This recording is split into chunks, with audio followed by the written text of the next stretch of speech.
Assalamualaikum warahmatullahi wabarakatuh. Halo guys, apa kabar kalian semuanya? Kembali lagi di channel Maret 27. Hari ini Jumat 26 Desember 2025.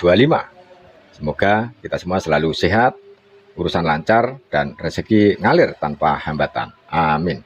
Ke Mas Roy, jadi kalau uji independen tuh gimana sih yang dimintakan oleh pihaknya Mas Roy? Gini, jadi sebenarnya ini sudah menjadi tren di pengadilan-pengadilan yang sekarang modern ya. Contohnya misalnya ketika ada kasus O.J. Simpson ya di Amerika ya tahun 90-an dulu. Ketika kemudian dia men-challenge ya karena alat bukti yang ada itu atau barang bukti yang ada itu sarung tangan. Dan dalam pemeriksaan kepolisian, sarung tangannya itu pasti cocok milik O.J. Simpson. Nah, ternyata setelah ada uji forensik independen, suruh nyoba, lihat sarung tangannya cocok. Dan ini pun dibenarkan juga ya di ruangan ini juga oleh kuasa hukum Jokowi ya Pak Rifai. Ketika Pak Rifai waktu itu mengatakan dia punya klien yang punya kelenjar getah bening. Kemudian di rumah sakit, pengadilan nggak mau, harus ada. Akhirnya Pak Rifai mengajukan uji independen dari rumah sakit yang kemudian netral. Akhirnya dilakukan, akhirnya bisa dibantarkan. Nah ini juga, jadi makanya kami mengajukan BRIN, Badan Riset Inovasi Nasional, kemudian juga UI atau kampus lain ya. Saya dengar kemarin ada orang dari teman-teman dari kampus juga, jangan UI dong, UI kan ya quote and quote nggak terlalu suka sama UGM. Udah lah, mana aja lah, mau UI, mau ITB, mau IPB, pokoknya kampus yang punya itu. Atau misalnya ANRI, Arsip Nasional Republik Indonesia, itu yang punya peralatan CMV yang juga bisa memeriksa dokumen itu asli atau tidak. Nah nanti dokumen yang kemarin diributkan itu ya yang tidak pernah atau tidak boleh kami pegang dan nggak ada seorang pun yang megang ya. Kalau ada orang yang berkata pernah megang itu halu ya. Itu mengatakan kalau itu nanti diperiksa kertasnya diuji pas fotonya yang terlalu amat sangat kontras itu yang dalam pengalaman saya itu nggak mungkin dari tahun 85 itu kemudian diuji secara independen nanti akan ketahuan itu cetakan tahun berapa. Tapi itu gitu.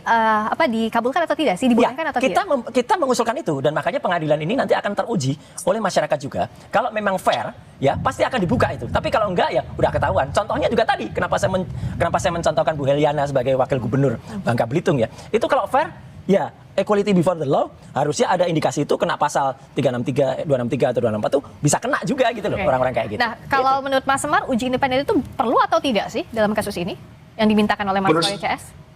Menurut saya poinnya kan bukan cuma di situ tuh, karena kita tidak pernah mempersoalkan Roy Suryo mengajukan soal saksi atau ahli yang meringankan dan lain sebagainya. Cuman yang menjadi persoalan apakah apa yang dilakukan dan nanti hasilnya itu tidak menguntungkan Roy Suryo, apakah dia bisa terima? Dan saya yakin tidak. Karena siapapun, kelompok manapun, instansi apapun, sudah kita lihat itu ketika tidak menguntungkan Roy Suryo, itu pasti dia akan melihat bahwa itu bukan bagian yang memang perlu untuk dia setujui. Misalnya kayak tadi disampaikan, yang meraba halu, padahal itu yang meraba pengacaranya Bang Egy Sujana yang bagian dari 8 orang tersangka itu yang berada di dalam juga. Nah karena itu dianggap tidak menguntungkan Roy Suryo, makanya dianggap halu. Padahal itu bagian dari timnya juga itu. Gini loh ya, bukan pengacaranya Roy itu Suryo dalam ya, plastik bisa-bisanya tangannya meraba masuk itu kan halu. Ya, jadi maksud saya poinnya adalah apapun yang disampaikan oleh semua pihak yang tidak menguntungkan Roy Suryo itu pasti akan dibantah, termasuk juga ketika diajukan BRIN dan lain sebagainya. Apakah hasilnya nanti kalau memang itu juga tidak menguntungkan Roy Suryo akan diterima? Saya rasa tidak juga, karena memang niatnya itu bukan lagi mencari kebenaran, Mbak, tapi bagaimana membangun opini-opini publik. Jadi kalau ditanya siapa yang cari panggung, ya Roy Suryo dan kawan-kawan pindah-pindah itu tempatnya cari panggung itu. Dan menurut saya cari panggung. Silakan saja. Panggung udah ada sendiri. Inilah. Semar ini cari panggung nih. Sudah melihat, sudah bisa menilai bagaimana proses ini berjalan dan lain sebagainya. Dan saya rasa orang sudah bisa lihat ya bahwa ternyata Roy Suryo bukan mencari kebenaran. Waktu itu kita tahu ya, dengan lantangnya Roy Suryo sampaikan, perlihatkan saja, tunjukkan saja selesai, saja selesai. Diuji. Terus kalau tunjukkan ngapain juga. Terus saya sampaikan. Kalau ditunjukkan, saya bilang tidak akan menyelesaikan persoalan. Betul kan? Tidak menyelesaikan persoalan. Saya sudah ngomong dari awal juga. Nggak mungkin cuma ditunjukkan. Lagi uji, setelah diuji nanti BRIN nanti nggak menguntungkan lagi. Dia nggak percaya lagi, dianggap bahwa ini bagian juga dari konspirasi dan lain sebagainya. Jadi maksud saya selalu ada narasi-narasi membangun seolah-olah memang proses ini jika tidak menguntungkan Roy Suryo itu proses yang salah. Apakah misalnya tadi Mas Semar bilang bahwa apapun prosesnya akan jadi pertanyaan oleh Mas Suryo. Kalau itu jujur itu objektif kita akan terima. Contohnya gini. Maksudnya hasil objektif itu sesuai dengan keinginan Mas Suryo atau enggak juga? Kita juga bisa nilai lah sekarang. Misalnya kemarin tadi tunjukkan salah seorang yang katanya dari kami, padahal bukan dari kami itu ya. Kemudian bisa meraba. Kertas itu ada dalam stop map. Stop map itu ada plastiknya. Bagaimana bisa jari itu masuk nembus? Itu mungkin David Copperfield yang bisa. Atau kalau saya sulap itu baru bisa. Jadi nggak mungkin kan meraba itu. Nah, kalau yang uji independen tadi apa tolok ukurnya? Bahwa itu jujur atau tolok ukurnya dia benar-benar menggunakan parameter yang sesuai. Misalnya sekarang, kenapa kami men-challenge Lab 4? Lab 4 saja katanya mengatakan sudah melakukan identifikasi. Tapi nggak pernah bercerita mana ijazah yang diidentifikasikan, dia diidentikan. Katanya ada 13. Nggak pernah satu minimal tunjukkan nomornya nomor berapa. Kita kan bisa menguji. Namanya ilmiah, Mbak, itu harus bisa di-challenge, harus bisa diuji, harus bisa kemudian dikomparasi lagi. Saya sudah menguji ijazah Jokowi itu dengan 1115 Pronojiwo, 1116 Hari Mulyono, 1117 Sri Mulyani. Tidak identik. Jadi kalau itu nanti misalnya ada ujinya identik misalnya, oke, kita adu bukti. Begitu kita adu bukti dan itu disiarkan terbuka. Fair, semua boleh lihat. Nah, itu nanti akan kelihatan alat ujinya nanti bisa lihat. Orang ijazah Pak Jokowi yang nggak pernah pegang kok sudah menyatakan kita bisa lihat dengan identik gitu loh, makanya gitu. Nah, ini nggak punya pengetahuan teknis nggak bisa jawab.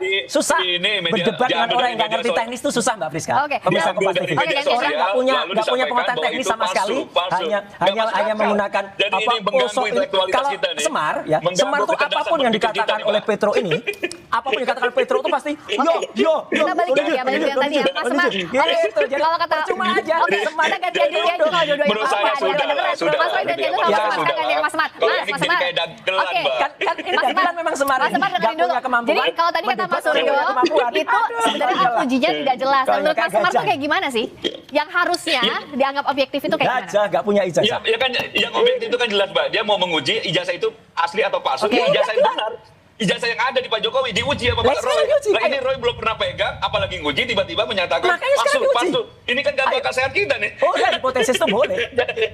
Lo gimana? Kita peneliti. Dengan lantangnya menyampaikan, ya peneliti juga ada juga metodologinya dan lain sebagainya. Masa alat ujinya? Daripada dia kan nggak ngerti apapun. Teknologi nggak ngerti, fotografi nggak ngerti, komputer nggak ngerti. Mendebat yang kita ngerti teknologi. Aduh, konyol deh.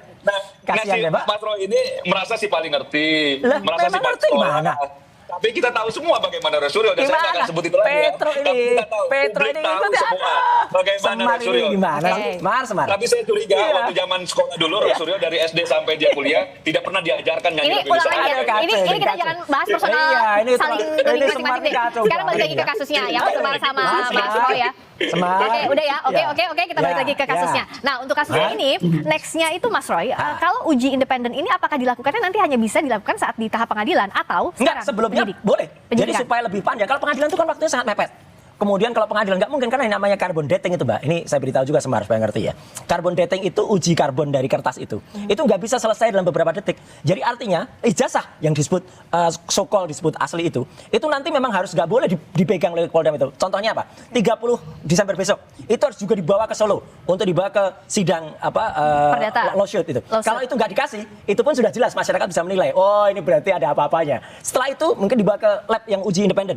Di situ namanya carbon dating, ink dating itu diperiksa. Kemudian nanti ada kertas fotonya yang di pas foto itu dites. Dan saya aku yakin dengan kontras yang sangat tajam, dengan pengalaman saya lebih dari 30 tahun, bahkan kalau total itu 40-an tahun. Ada orang yang percaya, emang Roy Suryo dari SD sudah motret. Buktikan saja karya-karya foto saya ada dari SD gitu. Jadi clear banget ya. Itu nanti akan ada jelas bahwa itu adalah palsu.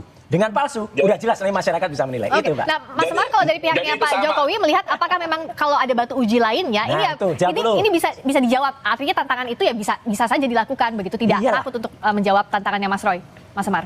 Iya, ini kan bukan soal tantang atau menjawab atau tidak. Cuma memang dari awal saja sudah salah dasar itu, kan gitu loh. Itu sama juga kita uang asli, kita foto, terus Roy Suryo itu melihat fotokopian dari uang asli analoginya itu. Aja salah. Masuk analoginya gitu. aja salah. Jadi maksud saya, sejak awal memang sudah salah dasarnya, Mbak. Sejak awal dasarnya sudah salah. Jadi sebenarnya penelitian ini Mas Roy Suryo itu baru pengen dia mulai nih ketika dia lihat wujudnya memang ada di jasa Pak Jokowi. Sudah sekarang kita lihat. Kan harus dilihat tuh, Mbak, apakah betul seperti yang dilakukan oleh forensik Polda Metro misalnya, jenis kertasnya dan lain sebagainya, itu penelitian dari segi forensik yang betul. Ayo lakukan saya depan apa yang diliti? Udah kita teliti, jelas. Makanya kita bisa katakan Ali Aswan itu bohong. Dian Sandi itu juga salah. Ya, Joshua Sinambela itu juga bohong. Sebelumnya pada Roy Suryo, jadi dia tidak bisa juga. Udah deh, kalau debat gini dengan orang-orang yang ngerti aja deh. Ini nggak ngerti susah. Susah, Mbak. Iya. Semar, kamu ngikutin Petro aja kemana-mana gitu ya. Oke, gimana Petro ngikut aja gini ya. Digendong Petro ini Semar ya. sakit ini jiwanya. Oke. Sekarang kita balik lagi ke kasus. Ini kayaknya di tengah-tengah debat pasti akan saling sindir satu sama lain nih. Dicolek-colek dulu nih. Saya ke Mas. Nah, ini kalau soal kasusnya, jadwal pemeriksaan berikutnya sudah ada atau belum? Belum ada. Gelar kasus kemarin? Belum ada. Tapi kalau yang permohonan uji independen itu dikabulkan atau tidak?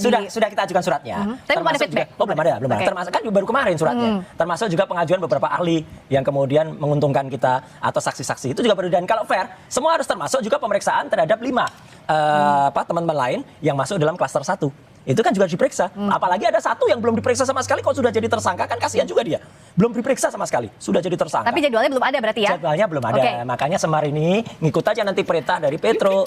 Semar, kamu ngikutin Petro. Ini udah kebolak-balik dalam cerita pewayangan tuh. Oke.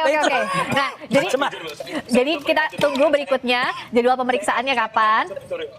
Makanya nanti insya Allah di Tanah Suci akan saya doakan Roy Suryo semoga tabah dan kuat menghadapi ujian berat ini lah. Ya, oke. Kita akan tunggu nanti jadwalnya apa. Pemeriksaannya kalau sekarang libur akhir tahun dulu, tarik nafas dulu Mas Roy-nya, tarik nafas juga Mas Semarnya. Untuk kita lanjutkan lagi kasusnya ini seperti apa. Kalau sudah gelar perkara khusus berikutnya apakah akan lengkap berkas penyidikannya atau tidak. Terima kasih.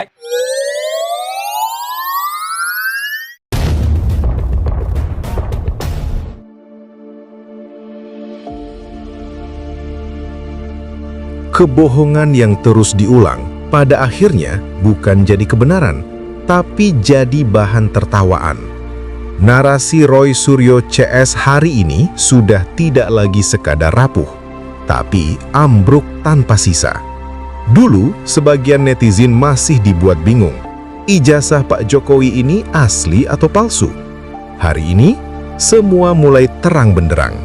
Setelah gelar perkara khusus di Polda Metro Jaya beberapa hari lalu, fakta berbicara dengan lantang.